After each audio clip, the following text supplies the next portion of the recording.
Thanks so much, Nathan, for introducing me, and thank you for this invitation.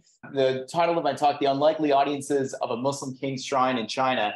I broke today's lecture down into two major questions. The first is at the most broadest level, right? How did people in late imperial China conceive of Islam and engage with Muslims? Relatedly, how did Muslims present their history to broader Chinese audiences? I think this is like the core question that I've been really interested in for many years. But specifically, in sort of the case study that I'll be dealing with today, is how does the case of the East King of Sulu, Paduka Pahala, who died during a diplomatic mission to China in 1417, help us answer those questions? So we'll have the broad sort of big picture question and then the kind of narrow question. Okay, and then this is what I'll do. I'll just get right into it. All right, so I'm going to start. I'll give you a little bit on the state of the field of Islam in China, sort of where this intervention I situated. And then I'll tell you the story of the King of Sulu and the community in Shandong province for the rest of the talk, okay? So let's just start with some really big picture stuff. Islam in China, Muslims in China, how many Muslims live in China? The really accurate answer to that question is we don't know. Because religious groups aren't counted. It's like asking how many Christians are in China, how many Catholics are in China. It's not something that's on a census. It's not something that you can count. What we can count is ethnic groups that are officially recognized by the state that are majority or tend to be Muslim. Okay, out of the 55 recognized people, Minzu minority groups in China, 10 of them are majority Muslim. Okay, so I've listed them up here. You get a sense. The two biggest ones, which are probably the ones that are most familiar to you, are the Uyghurs, okay, who in Xinjiang, and then the Hui. They're roughly commensurate populations. These are the numbers from the 2000 census. I want to say I think the numbers of Hui are now over 12 million, maybe close to 15 million, with Uyghur similar growth over that time. Now, one thing that I think you should know is you say, what is the Hui? What makes them unique on that list is that the Hui don't have a particular language that's unique to their group or history. They don't have a particular region that's unique to their group or history. Basically, these are Muslims, Muslim peoples who over the course of the last 1,000 years, give or take, in China, moved to China as acculturated into various different parts of China, and today largely speak Putonghua, Mandarin. One thing that makes the Hui unique on that whole list of Muslims that I just showed you is that technically they live in every province of China today, right? I think it's one of the only groups that applies to. On the very first censuses of the PRC, Muslims, Chinese Muslims, basically lived across the country. Now today, I'm mainly going to be focusing on this province just south of Beijing, Shandong, this peninsula over here, and I'm going to focus on Dezhou. Okay, but I'll get into that a little bit later. Dezhou is kind of funny because it's Chinese Texas, literally. So we'll talk more about that in just a bit. Okay, there's Shandong province. Okay. The Hui, in their historical records in China, which are long and pretty rich, are an amazing control population for understanding what are the contours, for instance, of Confucian practice. What could you accept? What could you reject? What did you have to do? What did you not have to do? So one thing that really stood out to me in the sources when I first approached this question was that, I had heard, because I had lived in China for some time, that Hui Muslims, of course, don't eat pork. It's like this thing. There are special cafeterias at all the universities that are Qingzhen, that are halal. They don't eat pork. In pre-20th century sources, pork really didn't factor that much at all. And I think there was a very obvious reason for this, is that most people in China were vegetarian, basically. Maybe once or twice a year, the average family might consume pork or something like that. Most oils in the late imperial period were vegetable oils. So what really stood out about Chinese Muslims was not what they didn't eat. Again, many people did not consume meat products. And in fact, it's what they did is that they ate beef. They slaughtered beef, they slaughtered cows and they ate beef. And that's significant because there was many legal prohibitions on the slaughter of cattle because of their importance for agriculture. So this is a really interesting Ming Dynasty source looking at the Luzhou garrison commander Ma Yang. He's a Muslim. It just says he's a Huihui. His family's work is in butchering cattle, and he has a liking for beef. It's a non-Muslim writer. It's a local Chinese gazetteer, but that's the detail they capture. Okay, that's what is surprising or interesting to the writer there. Another example that you might not think of if you mainly are working on modern sources is the question of rainmaking. It doesn't ring a bell when you think of Islam or Islamic history. In fact, actually in the Middle East, there were many rainmakers. Rainmaking is quite known across Islamic cultures. In China, there's no exception to this. Many Muslims communities became noted by their ability to make it rain, basically by performing prayers or certain rituals. And again, you can see here, this is a Chinese gazetteer, local gazetteer, talking about this particular place in this Ahong, this Muslim religious figure who's quite talented at rainmaking. That's a non-Muslim source. Here's a Islamic text from the 19th century written in Chinese, in Arabic, that's for rainmaking. Okay, rainmaking prayers and rituals. So this is all stuff that, again, if you're mainly going as an anthropologist out to the field, it wouldn't it wouldn't hit you because rainmaking is not mainstream in China today. Okay, but in the late imperial period, these are things that definitely mattered. Let me say something about the state of the field as it exists today in historiography. So many of you might have heard of these sort of very big Muslim rebellions of the 19th century. And this really goes back to Marshall Broomhall's, Islam in China. I think the full title of that, if I'm not mistaken, is Islam in China, A Neglected Problem. It's quite a dated title because the book was written in about 1910. But if you look, Broomhall was connected with missionaries, many Western missionaries in the late 19th, early 20th century, got interested in Muslim populations of China because of the Christianity ties. Muslims in China knew some of the key players like Jesus and such. So he writes really one of the first books devoted to the history. And it's not surprising if you look at this sort of timeline here that Broomhall provides, that rebellions factor very, very big in his history. It's not surprising because they had just occurred. Okay, literally, Gansu was still in ruins, major parts of Qinghai, parts of Yunnan province, these all had seen major ethnic and religious unrest during the 19th century.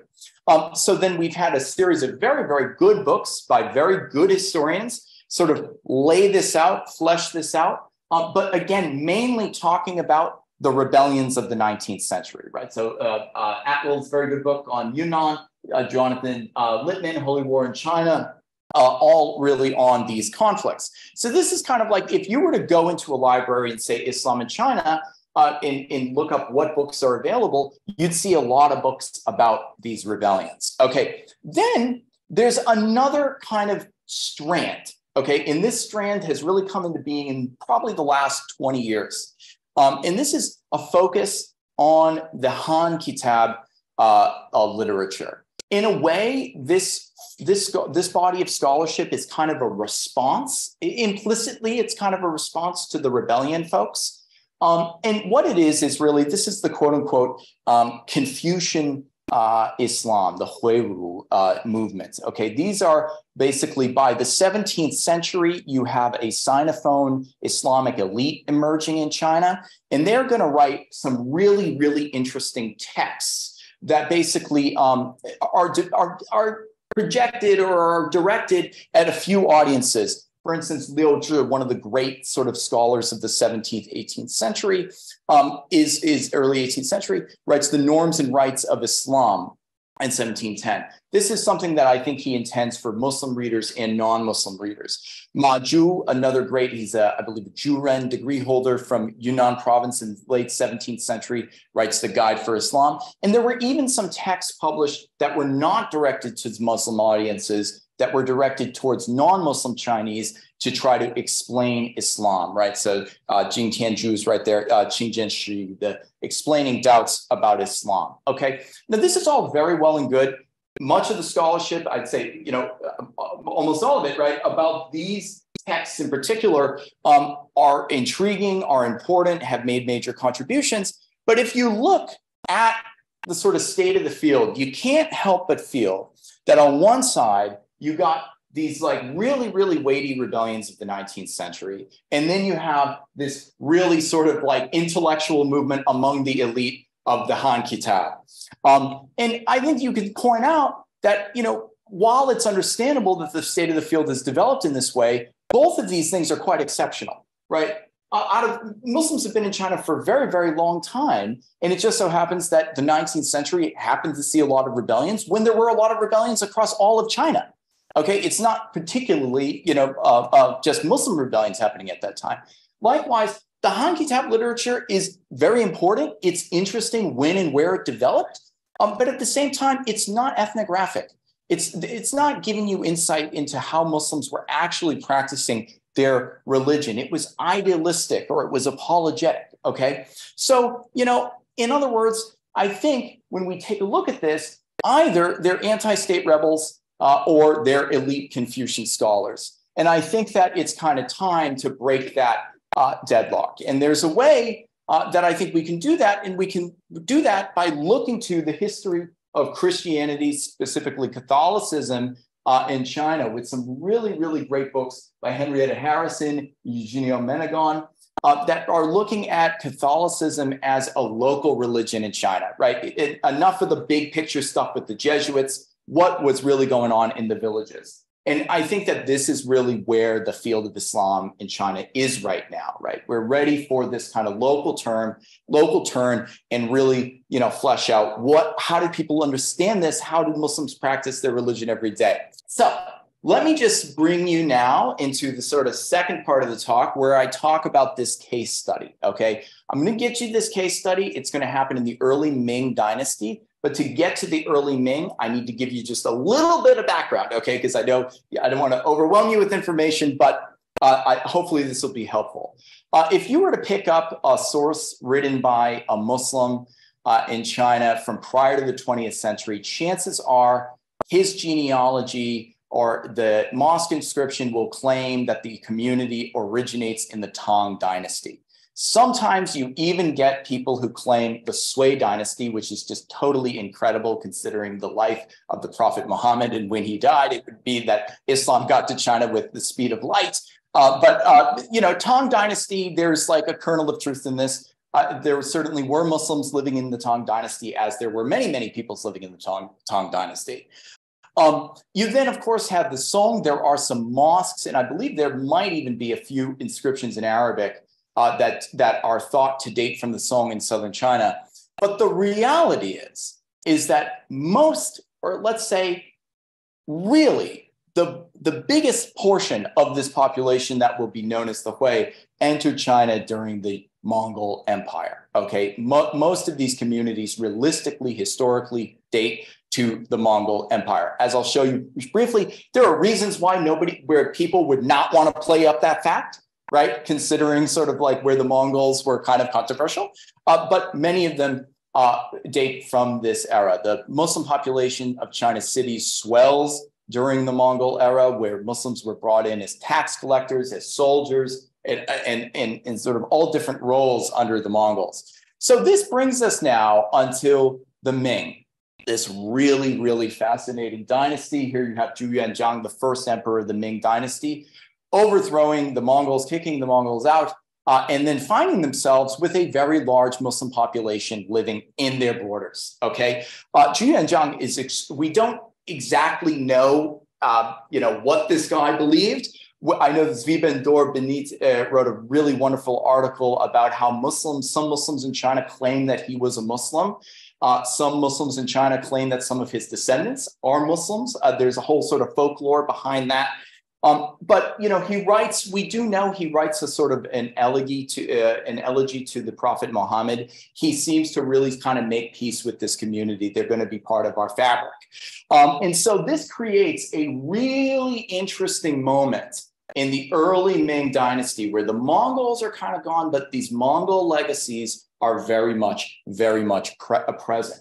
And one way that you can see that is in the foreign relations of the dynasty. What we have is there was a whole sort of office of foreign affairs that was staffed by Muslims set up in the early Ming. And we even have a surviving dictionary of Persian and Chinese dating from around this time, early Ming dynasty. And I'll just say there's so many cool stuff. I put that up there for Nathan, the Sifan, the Tibet in Persian, that's there.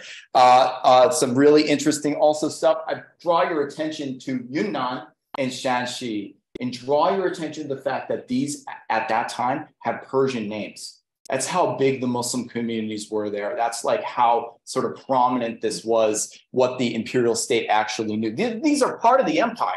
It's not like they're foreign places, okay? But they're in this dictionary with those other groups. And I'll just say also pretty interesting here, all these kind of fun words that they translate in that dictionary. These are the dates of the Ming in total. These are the dates of the early Ming, this reign of the first emperor, and then his son, the Yongle emperor, the second emperor.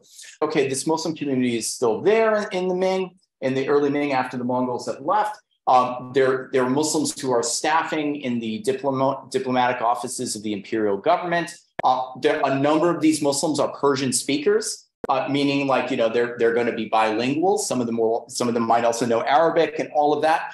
So they're going to play really important roles in Ming statecraft. I have here, for instance, the Zhenghe voyages. I know many of you probably know about Zhenghe. This is the big sort of voyages that occur during the Yongle Emperor, the second emperor of the Ming dynasty, in the voyages between 1405 and 1433. And Zhenghe was Muslim. Okay, we have that on good authority. During one of his voyages, he goes to Mecca, makes Hajj pilgrimage. And it's not surprising that the Muslims played these roles in the early Ming because they knew languages, they had geographic knowledge, they were playing important roles. So I point out many Muslims hold high positions of power. They're staffing in the Board of Astronomy, Translation Bureau, the military. And another interesting point that I just want to draw your attention to, and it's something that is sometimes missed by historians. The way that people refer to these communities differs between the Ming and the Qing dynasties. In the Ming, most times that you see these Muslim communities referenced, even those living in China, they're Hui Hui. By the Qing dynasty, by around the 17th century, the term Hui Ming has come into use. And there is a subtle political difference there with Ming referring to imperial subject. Okay, so in other words, Hui Hui can refer to a foreign Muslim or a Muslim who lives in China during the Ming dynasty. That's not a clear distinction made in the sources. Now, on the other hand, in the Qing dynasty, the last dynasty, that distinction is clear.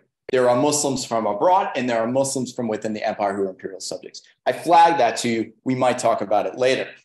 So, just realize to a degree that's often overlooked, the political and legal status of Muslims in the Ming was not equivalent to that of the Qing. This is something that we really have to talk about because the unique geopolitical circumstances of the Ming dynasty, really the history of Muslims, the history of Islam during that dynasty needs to be taken on its own terms. Now, right during this whole history with Zhenghe, right in the middle of that, there's other stuff going on with the early Ming state. And this is where this story comes in. Here it is. I'll just give you this story in brief. In 1417, Paduka Pahala, the Eastern King of Sulu, dies while on a tribute mission to Ming China. So in other words, he's coming from Sulu. I'll have a map show you where that is. It's now part of the Philippines. He goes to Beijing, which is basically the newly relocated capital of the Yongle Emperor. Remember, he moves from Nanjing to Beijing. And then he's on his way back home and he tragically dies in the middle of Shandong province. Okay, not a good scene. Due to Islamic burial requirements, he needs to be buried quite quickly. And the emperor gives him permission for an imperial burial site at the rank of equivalent of a Ming prince. So just realize there's the emperor, and then he's got all these sons, and they have royal burial tombs under the title Wang. This is given to this Sulu king. He's given one of these official burial sites. Some of the king's family stay behind in Dojo, that's Chinese Texas, right? In Shandong province, right in North China. I have a map on the next slide. And by the end of the dynasty, we know by the end of the Ming dynasty, his descendants have assimilated into the local Hui community. Okay, so a Hui Muslim community is going to basically be growing around this shrine. Okay, finally, here's my map. You can see where Shandong province is there, and you can see Dezhou there. It's along the Grand Canal. The Sulu Sultanate, okay, has a very, very long and fascinating history. The Eastern King of Sulu lived at sort of the beginning of this sultanate. The sultanate existed for hundreds of years, but was eventually annexed by the Spanish in the Philippines. Okay, that's why Sulu today is part of the Philippines, the Muslim majority part of the Philippines today. You can see where it is, right? And they came up kind of from Southeast Asia. This is a photo of the outside of the mausoleum. This is Dezhou government seat, the Grand Canal. And I give this to you just to show you how central this shrine really was in the administrative seat of Dezhou. It's right there. So it's like, this is not like, oh, out in the boondocks, you got to take like a 20-minute drive to get to it. It's like right there. And then this is an imperially commissioned mosque for the descendants of the king. And that's put up, we think, I believe, in the 16th century, also Ming Dynasty. Okay, so there's the shrine, there's a mosque right next to it. And you can see his descendants are sort of integrating into the Hui community. If you do pay attention to China, Filipino news, you will hear about this shrine, okay? This shrine has had a really, really big publicity starting in the 1980s, basically, starting from the time of the establishment of PRC, Philippine relations. The King of Sulu's mausoleum in Shandong province has come to kind of represent 600 years of diplomatic relations between the two countries. And so there's this sort of like diplomatic envoys have been like sent to Dezhou to go check out the shrine. There's been a movie that's been made about the king. It's a Chinese Philippine cooperative film made in the 1980s. Hari Sahari Lahi Salahi. Okay, if you want to go see that, I think it's on YouTube. It's quite interesting. It's the king is like visiting Yongle. They have Yongle there. It's all very, very dramatic. There's also been a documentary just a couple of years ago on this. If you were to like pay attention to this kind of contemporary moment, you would think that, well, maybe there were 600 years of continuous relations between China and the Philippines. But the truth of the matter is, aside from the fact that Sulu really wasn't part of the Philippines until the modern era, it really isn't the case. What happens after the King of Sulu dies in 1417? Not much. Okay, not much. There are no more diplomatic missions from Sulu to the Ming over the 1500s or 1600s. Into the 1700s, let me see, I have it on here. Yep, there are no more tribute missions. In the 18th century, the 1700s, representatives from Sulu returned to Beijing to ask the then Qing emperor for help resisting Spanish colonial encroachment. And that help is denied. Qianlong basically is aware of what's going on with the sort of Sulus under threat, but turns it down. But they do repair the shrine in Dezhou. They do, money is offered. So I just want to let you know, during the 18th century, official diplomatic relations sort of restarts for a few decades. And you get this. And I just threw this out of the archive this morning. This is from Taiwan. Qianlong reign, official letter from the Sulu Sultan to the Qianlong Emperor. And these sources, I have to say, are really, really exciting because very few of them have actually been used in historical research. So I think that, we're going to be able to really tell you some new things about this stuff before long. In terms of an official history, a diplomatic history, there's not all that much here. But yet, what's really interesting about this shrine, why am I telling it to you today? Why are we even talking about it? Is because it did matter. Who cared about this shrine? Who wanted it to be there? First, I think the Muslims of Shandong province, right? Certainly the Muslims of Dezhou and also the Muslims of the province, they wanted it to be there. It's not just Muslims who come to appreciate the King of Sulu's burial shrine. Also, some really famous Chinese literati find reasons to appreciate this site. And then Chinese merchants along the southeastern coast. I probably won't have that much time to talk about this group today, but I'll mainly focus on the Muslims, and I'll give you a little bit about the literati, okay? Because I think they sort of reinforce each other, those points. Right around the time that we see the emergence of that Sinophone, quote unquote, Confucian literature, the political tides start to change in China generally and for Muslims living in China. This is, of course, the era of the Ming Qing transition. And during the era of the Ming Qing transition, you got rising tensions. And all of a sudden, you get literati. We'll encounter one of them not too long from now, who start to say, we don't trust these Muslims. There's something fishy about this community. They don't practice our rites, our rituals. They have a religion that's sort of inscrutable to us. Actually, Shandong becomes a site of kind of officials who call for even Islam to be banned in the early 1700s. There's definitely some officials who are not into this community. Around this time, you get the publication of Muslim genealogies. Okay, these are family genealogies that any Chinese family might compose. Some might even print if they're really big families. And this is one, I believe it's from Dezhou. It's from Shandong for sure, the Zhao family. And they're really, really fascinating because, of course, these genealogies are a way for families to tell their history, for Muslim families to say, where did we come from? How did we get to China? Who are we related to? You can see this one is really fascinating because it goes back to the first ancestor of Muhammad. You'll find actually that many, many Muslims in China claim descent from the Prophet Muhammad. Probably that's not historically accurate, but it's pervasive in the genealogical literature. You'll also see these genealogies, as I previously mentioned, emphasize not a Mongol era arrival. If you can avoid that, it'd be probably best to avoid it, and instead talk about the Tang. We arrived in the Tang dynasty. The reason I bring this up to you is because as I started to read these genealogies, I started to realize how important the theme of tribute was. It's so important that the great Muslim scholar of the late 17th, early 18th century, Liu Zhi, I mentioned him before, he's one of the Islamic Confucian guys, really devotes a whole section of his biography of the Prophet Muhammad to this topic. This book, the Tianfeng Zhisheng Shilu, the sort of veritable records of the great sage of the West, of Muhammad, basically. This is the first, I believe, Chinese language biography of Muhammad. Oftentimes when you see this mentioned in scholarship, that's all that people say. Oh, it's about Muhammad, where he was born in Mecca, Medina, all of that. But there's a whole section that he devotes to the kind of Muslim countries that have tributary relations with China, including, for instance, Brunei.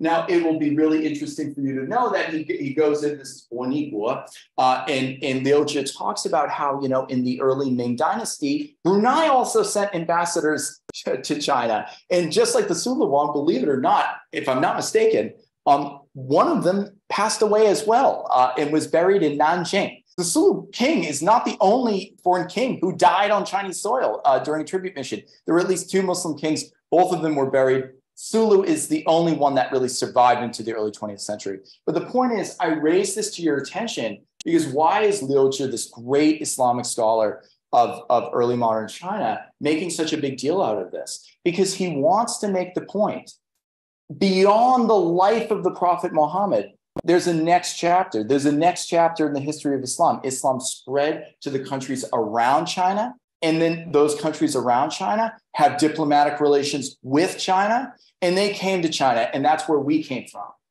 So we can be here. Our ancestors came with good intention, with good reason. And so the key points for now that I'd like you to think about is, Liu Zhi was trying to unite Islamic historical sources with Chinese imperial documents of tribute missions to explain why Muslims lived in China and practiced their minority faith. The early Ming tribute missions, or even earlier Tang era ones, were ubiquitously cited in Muslim writings of the late empire, right? Ming Qing transition in the Qing dynasty. So the Sulu King Shrine, one thing that makes it such a powerful site, it makes it worth paying attention to for this community, is it's living evidence of the idea that Muslims had arrived in China bringing tribute to the emperor. It's not just something that we say. It's not just something that appears in a few history books. There it is. There's the evidence. That's where we came from. We can be here, right? And I think we should not underestimate how important such a message is, okay, for a community like this. Now, I mentioned that there were some literati who were not Muslim who had something to say about the shrine. Now, Gu Yanwu is one of the great probably the great philologist, scholar official, like the big name that everybody knows of the 17th century, right? Ming Qing transition. He's born in the Ming dynasty, and he's famous because he remains loyal to the Ming dynasty throughout his life. He lives through the Manchu conquest, but he never serves the Manchus. He kind of refuses. And he, of course, he doesn't say that directly. He does it in sort of the way that literati is supposed to do it. One way that he does it is that he goes on like this trip around China, and he wants to visit all these great sites associated with Ming rule. He is attracted to Dezhou, and he's attracted to the Sultan's tomb. Now, just a quick note about Guyan Wu. In this very writings, he is one of the people of the late imperial era who starts to say, I don't particularly care for these Muslim peoples. I don't trust them. They practice a religion that's absolutely foreign to our ways of life. He's got very, very harsh things to say about Muslims, but he loves this shrine. And he totally ignores the mosque that's right next to it. He seems to totally ignore the stewards of the shrine. Instead, what does he say? He says, if I may, from a distance, I can see the imperial seal and the autographs, the famous signatures on this great monument, and recall that the splendor and favor of the previous dynasty, the Ming, has now dimmed. But the people of our country still sweep and attend the tomb, and many literati stop here to leave words of praise.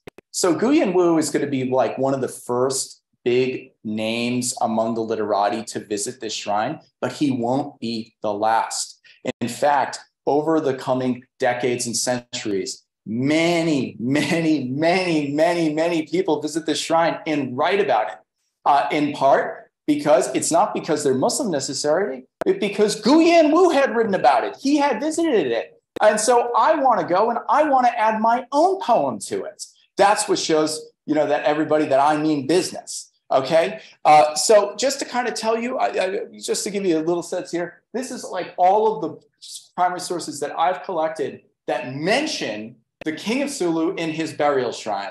And I think I've collected over about 30, but there are probably more that exist.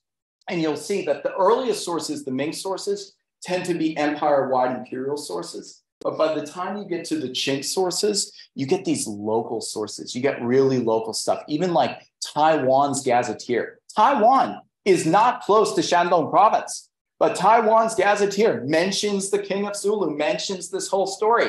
Why? Because, of course, people in Taiwan were most likely trading with Sulu, and they wanted to be able to sort of justify that in their writings, right? So there's a whole audience for this mausoleum and for this story among many, many people.